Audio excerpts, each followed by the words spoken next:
안녕하세요. 자, 18강 하겠습니다.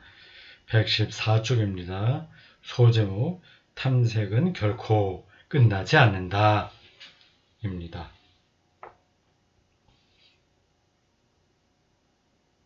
예수는 찾는 사람에게 또한 얻을 것을 약속한다. 이 글의 전체 제목은 신의 낌새를 알아채다입니다. 신의 낌새를 알아채다. 사냥개가 야생동물을 추적하듯이 탐색하면서 그 흔적, 자취 그런 걸 보고 냄새 맡으면서 간다. 그 얘기입니다. 그거를 느낄 줄 알아야 된다는 거죠. 지금 이 세계 전체 안에 하나님의 온기가 가득하다고 하는 거예요. 저 작은 사물 하나에서도 그걸 느낄 수 있는 거죠. 그게 하나님의 자취, 흔적입니다.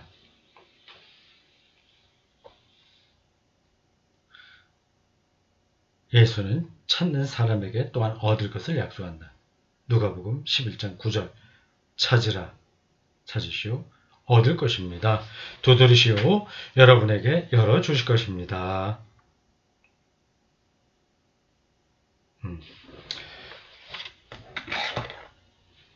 그리스어로 제테인 찾다, 탐색하다에는 탐구하는 것뿐 아니라 질문하는 것도 포함되어 있다.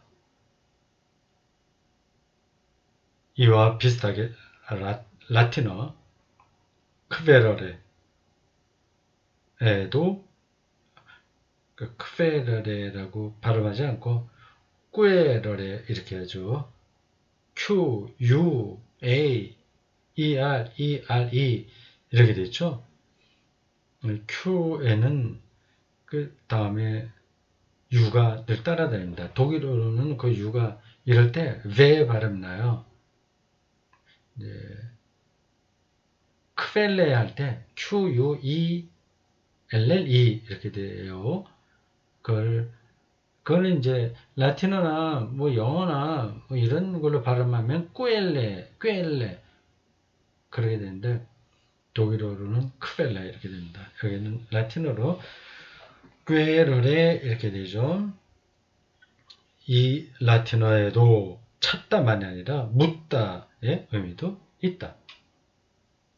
따라서 신을 찾는다는 것은 신에 대해 묻고 바른 질문을 던지고 세상에 무슨 의미가 있는지, 즉 우리가 세상을 어떻게 이해할 수 있는지 탐구하는 것을 의미한다. 그렇게 찾고 묻는 사람은 얻을 것이다. 그 질문에 답이 담겨 있어요.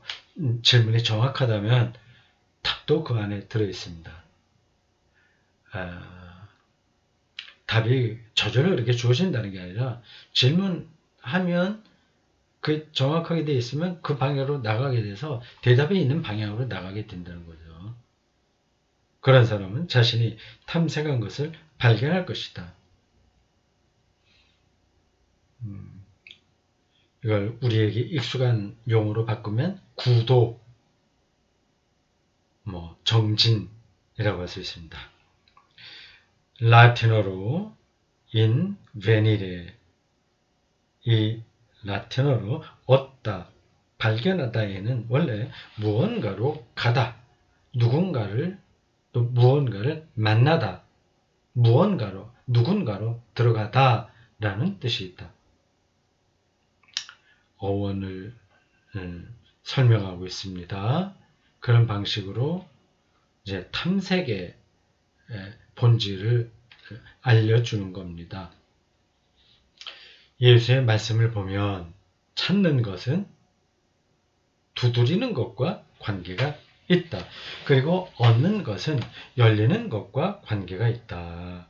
무언가로 들어가면 무언가로보다도 무엇은 안으로죠. 안으로. 무엇인가 안으로 안 붙여도 되고 안 붙여도 되겠네요. 들어가면 나에게 새로운 지평이 열린다. 분명합니다. 예. 존재라고 하는 그 개념 안으로 들어가면 이게 새롭게 보이는 거죠. 세계가요.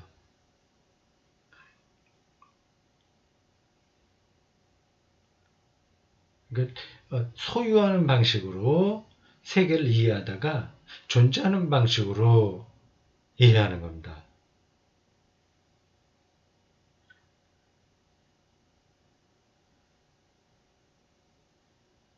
예를 들어서 설명한 거예요. 뭐 그런 것들이 어디 한두 가겠습니까? 신학으로 말하자면 삼위일체 이런 개념들이 다 그렇습니다. 어떤 무언가예요. 그 안으로 들어가면 새로운 지평이 열립니다. 차원이 열리는 거예요. 호리존트라는 지평이 열려요. 초등학교 아이들은 그 지평에서 사는 겁니다. 그리고 사춘기가 지나면서 또 올라가죠. 새로운 지평이 열리고요. 이건 죽을 때까지 탐색을 하는 사람들에게는 계속 열리게 되어 있습니다. 근데 보통은 한 20대까지는 그런 게 저절로 다 경험이 됩니다. 새롭게 어떤 걸 나가게 되죠. 어린아이에서 이제 벗어나는 겁니다. 사춘기가 특별히 중요한 시간입니다. 그때까지는 웬만해서 비슷하게 진도가 나가요. 머리가 좋거나 나쁘건. 근데 그 다음에는 자기가 본격적으로 탐색하는 삶을 사냐 그렇지 않느냐에 따라서 차이가 큽니다. 그러면 내가 일순간 광활함을 나 자신보다 큰 신비를 얻는다. 그러므로 얻는다는 말은 내가 구하는 것, 가령 보물이나 안경 등을 찾아내서 취한다는 의미가 아니다. 얻는다는 것은 내가 신의 자취를 흔적이에요. 자취, 흔적, 슈푸어, 독일어 나왔죠. 슈푸어, 자취를 발견했다는 뜻. 이를 통해 계속해서 찾아다닐 동기를 얻는다는 뜻이다. 빵과 포도주 성찬 예식을 할 때 빵을 뜯으면서 빵이 찢어지지 않으려고 하는 그 힘과 내가 뜯어내려고 하는 힘이 팽팽하게 일정 시간 유지되다가 내 힘이 세면 뜯어지잖아요. 그게 미묘한 거죠. 그런 것이 아주 그 신비한 그런 황홀한 느낌으로 오게 되면 전혀 다른 차원에서 사는 겁니다.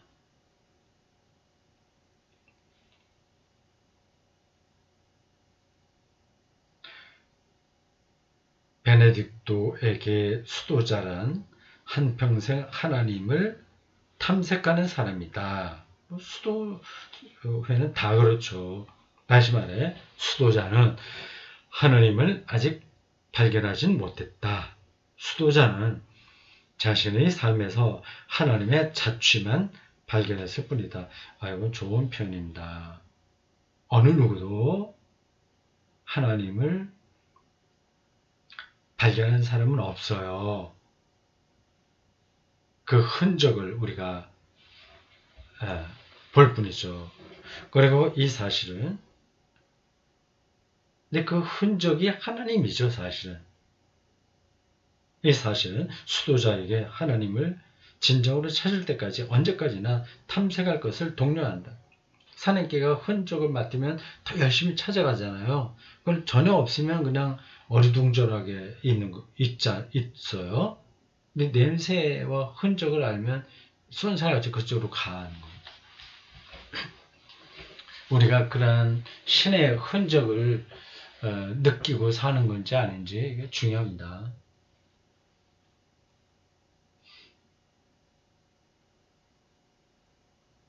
이런 하나님 탐색은 초기 수도자들도 사냥의 비유를 들어 설명했다. 냄새로 토끼의 자취를 발견한 개는 사냥개는 토끼를 잡을 때까지 덤불이란 덤불은 죄다 해치고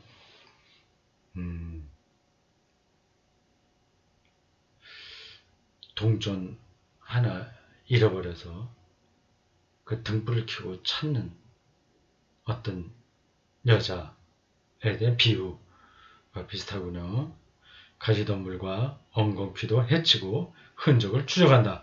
그 모습을 그저 바라보기만 하는 다른 개들은 그 개를 따라간다. 그러다가 가시덤불에 길이 막히자 다른 개들이 이내 돌아온다. 뭐 없지 아무것도 아니야. 돌아가 버려요. 이렇게 수도자들은 우리에게 경고한다. 우리는 하나님의 자취를 냄새 맡아야 한다. 예. 이런 겨울이 끝나고 봄이 오는 길목에서 아니면 억수처럼 장대비가 쏟아지는 한여름 장마철에 모든 시간이죠. 그리고 모든 사물이죠. 거기에 하나님의 자취가 있습니다. 그걸 보는 사람은 삶이 새로운 지평으로 들어가는 거죠.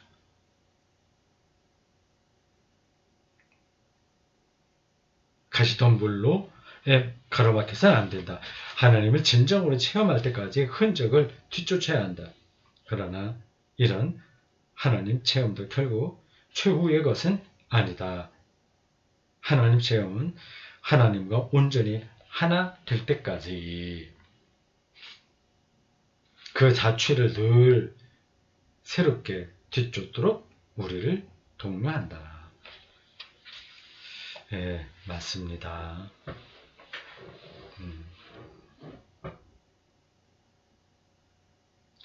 이런 사람은 전혀 다른 영적인 촉수를 이렇게 예민하게 작동시키면서 살겠죠. 이런 말들이 뭐 그렇고 그런 종교적인 덕담으로 들리지 않았으면 좋겠습니다. 탐색하는 사람은 신을 향해 가는 길 위에 있다. 길 위에. 요런 메타포는 동양하고 비슷해요. 길. 탐색은 무신론자와 유신론자, 즉 신을 믿지 않는 이들과 믿는 이들을 연결한다. 그렇죠? 중요한 과제는 신을 벌써 알고 있으며 소유하고 있다는 신앙인들을 다시금 탐색하는 사람으로 만드는 일이다. 이게 정말 쉽지 않습니다. 이미 교회의 그 메커니즘에 딱 젖어버려서 탐색을 안 해요. 뭐 그게 뭔지는 여러분들이 잘 아실 겁니다. 그리고 무관심한 무신론자들을 탐색하는 무신론자로 만드는 것이다. 탐색하는 사람들은 탐색의 길에서 서로 만난다. 그들은 서로를 이해한다. 그렇지만 그들은 서로 다른 곳을 목표로 가리킨다. 신앙인들은 자신이 뒤쫓는 토끼를 이미 보았다. 흘낏 본 거죠. 자세하게 보진 못했습니다. 사진을 찍어둘 수는 없어요.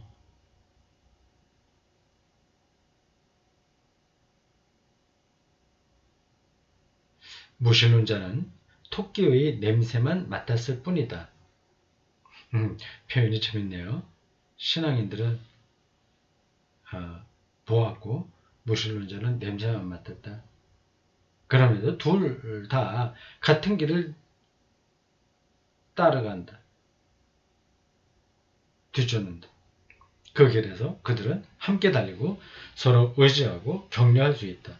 그러다가 토끼가 곧 신이 정말로 나타난다면 둘 다 깜짝 놀랄 것이다.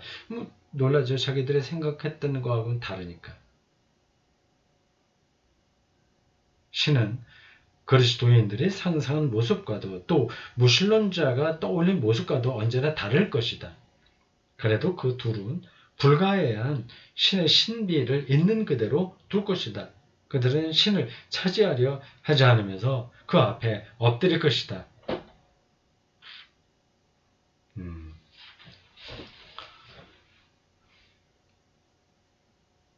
네, 여기까지 제가 동의할 수 있습니다. 맞다, 당연하죠. 구도예요, 구도. 탐색한다는 거는.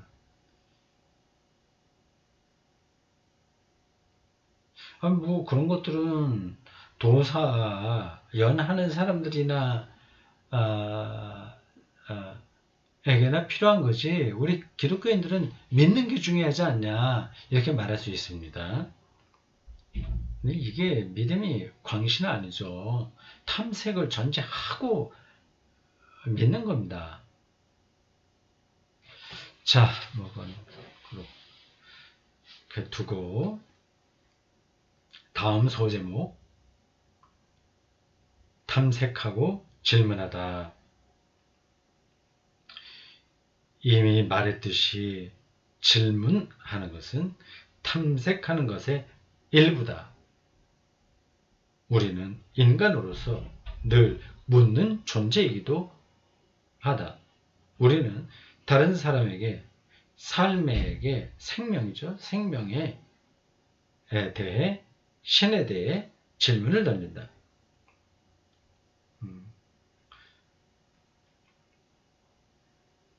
질문하지 않는 사람이 있습니다. 교회 안에도 있고 교회 밖에도 있습니다. 현대인들에게는 그런 특징이 더 두드러지게 나타납니다. 소유하고 소비하고 취미생활하고 그렇게 남에게 떨어지지 않는 삶의 조건들을 찾는 것이죠. 거기에 다 마음을 빼앗겼기에 근원적인 것에 대해서 질문하지 않습니다. 그런데 우리도 인간으로서 의문의 대상이 될 수 있다. 우리의 행위를 비판적으로 판단하는 다른 사람에게 질문을 받을 수 있다. 우리 신앙인은 무신론자에게 좀 의문시 될 수 있다. 어떻게 신을 믿어? 뭐 이런 식으로요. 독일 속담에 이런 말이 있다. 물음을 던지는 것은 밭고랑을 파는 일이다. 밭고랑을 잘 파야 식물이 잘 자라죠. 물이 잘 빠지고. 질문을 해야 우리의 삶이 결실을 잘 거둘 수 있다는 겁니다. 우리 스스로 우리 신앙을 의문시할 수 있으면 영혼의 밭에 고랑을 팔 수 있다. 그리고 그 고랑에서 새싹이 날 수 있다. 고랑에서 나는 거예요. 고랑, 이렇게 고랑이죠. 밑에 파이니까. 그 위에 올라간 그 부분에서 나오는 게 아닌가? 그때는 우리 신앙이 새로 꽃 필 수 있다. 우리 신앙은 딱딱한 길바닥에 그대로 있지 않는다. 신앙의 흙이 갈수록 부드럽게 부서져 더 많은 열매가 맺힌다. 질문은 우리를 점점 더 깊이 숙고하게 만든다. 나는 대체 누구일까? 산다는 것은 무엇일까? 인간은 무엇일까? 신은 무엇이며 또한 누구일까? 이런 질문을 철저히 줬다 보면 나는 결국 신비 앞에 이른다.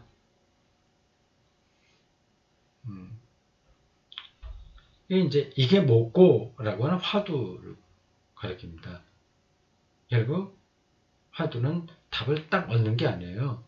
그래서 거기에 집중해서 진리에 이르는 공부 방법이죠. 결국은 그쪽에서도 신비를 말합니다. 여러 가지 많은 이야기들이 있지만 우리 해탈한다, 우리 안에 부처가 있어서 깨달으면 어떻게 된다, 뭐 등등 두루두루 다 그런 표현들도 신비를 가리키는 겁니다. 성경도 하나님의 신비로 얘기하죠.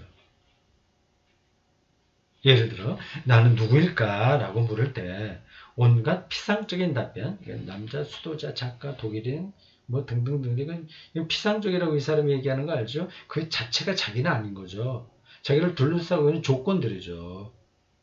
그래서 벗어나서 날로 더 깊이 내 영혼의 바닥으로 곧장 나아갈 것이다.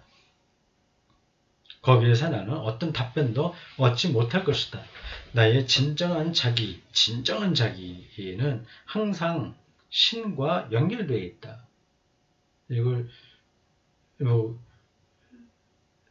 꼭 뭐 신이라고 이름을 붙이지 않으려면 그냥 온 세계와 연관되어 있다. 우리가 우주 전체의 한 구성 요소다. 이렇게 생각하시면 됩니다. 연결되어 있는 거죠. 우주하고 우리가 내가. 진정한 자기에게서 나는 신이 만들어 놓은 내 유일한 모습을 예감한다. 영혼의 바닥에서 나는 나보다 큰 신비, 하나님의 신비를 마주친다. 뭐 여기 이런 설명에 교회를 다니지 않은 사람이라고 하더라도 그렇게 반론을 피지는 않을 겁니다.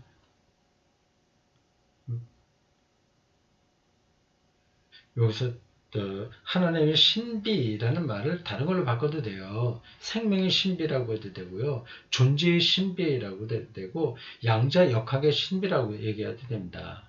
양자역학, 물리의 세계도 궁극적인 깊이로 들어가게 되면 신비로운 거죠. 우리가 그걸 규정해낼 수 없다고 하는 겁니다.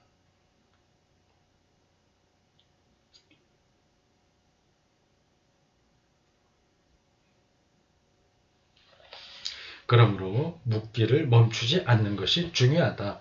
어린아이는 계속 질문한다. 아이는 무엇인가 해야 할 때 왜냐고 묻는다. 무엇인가 관찰할 때는 이렇게 묻는다. 저건 왜 그래? 쟤는 저걸 왜 해? 세상은 대체 왜 있어? 궁극적인 거죠.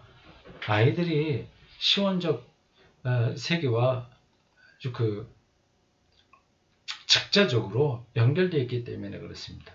즉자라는 표현이 여기 적합한지 아닌지를 모르겠어요. 즉자적으로. 안지. 하나님은 어디에 살아? 하나님은 뭘 해? 하나님은 무슨 생각을 해? 부모들은 아이의 줄기찬 질문에 짜증이 난다. 그러나 그 모든 행동은 질문이 본질적으로 우리 인간 존재의 일부임을 보여준다. 우리는 더 나이를 먹더라도 질문하기를 결코 그쳐서는 안 된다.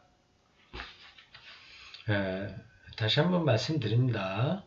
이런 문장에 나와서요. 기독교인들도 죽을 때까지 질문을 놓쳐서는 안 됩니다. 질문 좀 하세요.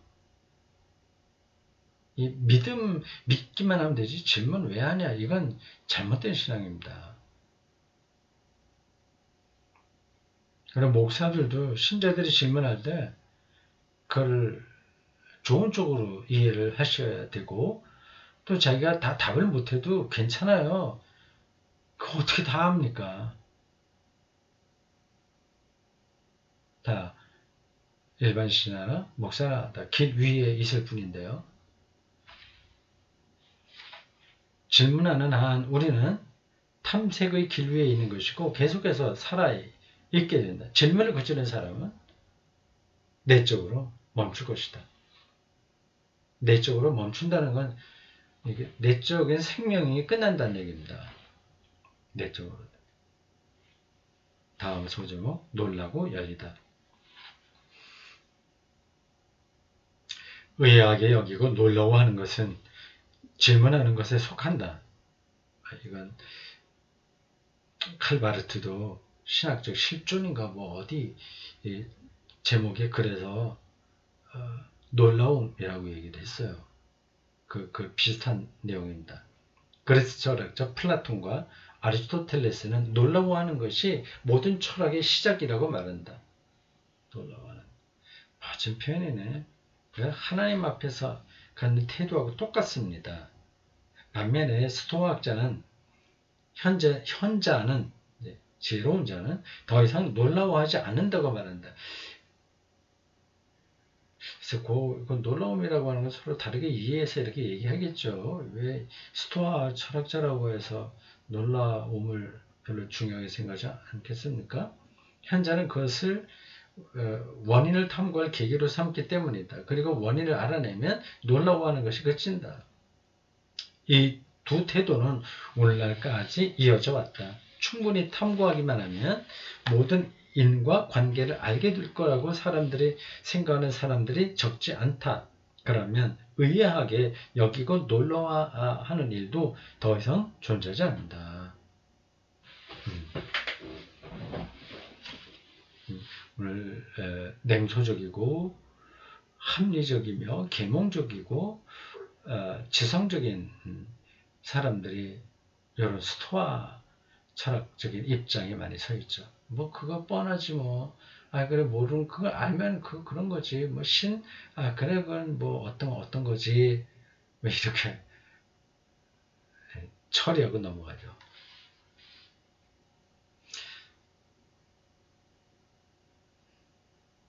그런데 내게는 플라톤과 아리스토텔레스의 말이 더 설득력이 있다. 스토아 철학보다는요. 우리는 놀라워하는 것을 결코 끝내지 못한다. 우리는 결코 모든 원인을 인식하지는 못하며 그저 의아하게 여길 수밖에 없는 신비 앞에서 놀라워하며 멈추어 선다. 그렇지만 이런 경탄함에는 두려움과 놀라움, 당혹감도 들어있다. 이에 대한 그리스어 타우마제인에는 의아하게 여기다, 놀라워하다, 깜짝 놀라다라는 뜻이 있지만 또한 공경하다, 흠숭하다, 높이 평가하다라는 뜻도 있다. 그것은 인간에게 마땅한 태도다. 인간은 그 자신보다 큰 어떤 것에 대해 열려 있을 때만 인간이 된다. 중요한 표현입니다. 어떤 것에 대해 열려 있을 때 인간이 된다. 그러니까 아름다움 앞에서 일출이나 일몰의 신비 앞에서 놀라워할 수 있을 때만 폭포나 무지개의 신비 앞에서 놀라워하며 멈추어 설 때만 인간이 된다.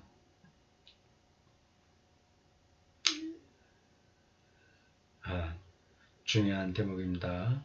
놀라워하는 인간은 호기심이 있다. 자신을 놀라게 하는 것을 탐구하고 이해하려 한다. 그러나 이해하려고 시도하다 보면 자꾸만 새로운 경이를 체험하고 새로운 신비 앞에 멈추어 설 것이다. 멈춘다는 게 아니라 그걸 직면한다는 뜻이에요. 복음서에서 특히 누가는 예수의 기적에 대한 사람들의 반응을 놀라워하다라는 단어로 묘사한다. 타오마제인. 사람들이 모두 예수가 한 일을 보고 놀라워했다. 이게 신경어입니다. 사람들은 또한 예수의 말씀에도 놀라워한다. 윤영기 이야기를 보면 목자들이 전한 말과 천사가 구유의 아기에 대해 말해준 것에 모두가 놀라워한다.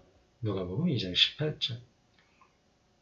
마리아와 요셉은 아기에게서 세상의 빛을 알아보는 노인 시메온의 말에 놀라워한다. 성전에 갔다가 메시아를 기다리는 그 사람, 그 얘기죠. 구원할 자다, 이 아기가 그런 얘기에 놀라워한다. 누가에게 놀라움은 인간 예수에게서 어떤 신성이 빛나고 그의 말씀과 행위에서 신적 힘이 작용한다는 표시다. 놀라움은 사람들을 예수의 신비를 향해 열어준다. 그들은 예수에게서 하나님의 아들을 알아보지는 못한다. 숨어 있으니까. 하지만 그들은 예수를 자신들에게 이미 친숙한 것, 즉 유다교, 랍비나 그리스 의사나 기적치료사로 단정하지 않는다. 그들은 예수의 신비 앞에 열려있다. 이런 태도는 오늘날 우리에게도 유효하다. 우리는 예수가 누구인지 열려있는 채로 둔다. 이 말이 좀 이상하게 들리죠? 구원자, 그리스도, 하나님의 아들, 인자, 다시 오실 자, 심판자, 뭐 길, 진리, 생명 뭐 등등 여러 가지로 예수를 우리가 알고 있다고 하죠. 그건 아직까지 신비입니다. 다 우리가 완료식으로 말할 수는 없어요. 그 제자들과 초기 기독교가 또 교부들과 그 신학자들이 신학 용어로 개념화하긴 했으나 실체는 열려 있는 겁니다. 예수가 그리스도가 아니라는 뜻이 아니라 사실 그리스도가 뭔지도 우리가 다 아는 게 아니잖아요. 구원자라고 한다면 예수가 왜 세상에서 구원하지 못했지? 뭐 이런 질문이 나오게 되잖아요. 우리는 세상에 정말로 무슨 의미가 있는지 열려있는 채로 된다. 뭐 세상 무슨 의미인지. 또한 우리는 우리 이성을 넘어서는 것에 대해서도 열려 있다. 그런 거 있죠. 이성을 넘어서는 거. 우리는 인간 예수에게서 피조물에게서 그리고 우리 자신의 마음 안에서 빛나고 있는 신적 신비에 대해 열려 있다.